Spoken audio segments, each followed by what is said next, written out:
అందరికీ నమస్కారం. నిన్న ఏదైతే నా బర్త్డే పార్టీ జరిగిందో ఒక చిన్న ఇంట్లో పార్టీ లాగా ఒక ఫ్యామిలీ ఫంక్షన్ లాగా జరుపుకోవాలన్న ఒక ఉద్దేశంతో ఆ రిసార్ట్లో మా అమ్మా నాన్నల కోరిక మేరకు మా అమ్మా నాన్నలతో కలిసి మా ఫ్యామిలీ మెంబర్స్తో కలిసి నేను జరుపుకోవడం జరిగింది. అక్కడ మా అమ్మా నాన్న ఫ్రెండ్స్, మా ఫ్యామిలీ ఫ్రెండ్స్, మా టీమ్ మెంబర్స్ మాత్రమే ఉండడం జరిగింది. అండ్ అట్లనే లిక్కర్ ఉండడం జరిగింది, సౌండ్ సిస్టమ్ ఉండడం జరిగింది.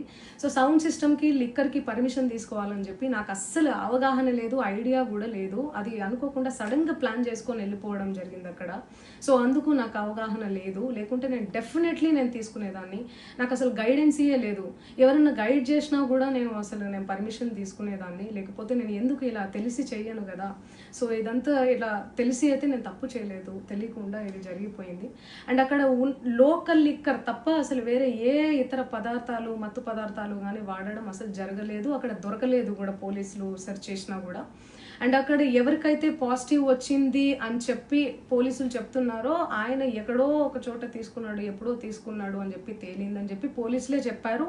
అండ్ అది ఇన్వెస్టిగేషన్ కూడా జరుగుతుంది. మేము కూడా పోలీసులకు కోఆపరేట్ చేస్తున్నాము. అండ్ నేను ఎందుకు ఇలా చేస్తాను, అసలు నాకు తెలిసి ఎందుకు చేస్తాను, మా అమ్మా నాన్నలతో దట్టు మా అమ్మా నాన్నలు పెట్టుకొని ఇలాంటివి నేను ఎంకరేజ్ చేస్తానా, ఇలాంటివి చెప్పండి. అండ్ ఒక రోల్ మోడల్గా, ఒక ఇన్స్పిరేషనల్గా ఉండాలని అనుకుంటాను, కానీ నేను ఇలా ఎందుకు నేను చేస్తాను. సో ప్లీజ్ దయచేసి మీడియా మిత్రులకు నా విన్నపం ఏంటంటే, ఆధారాలు లేని అభియోగాలు నా మీద అస్సలు మోపద్దు ప్లీజ్.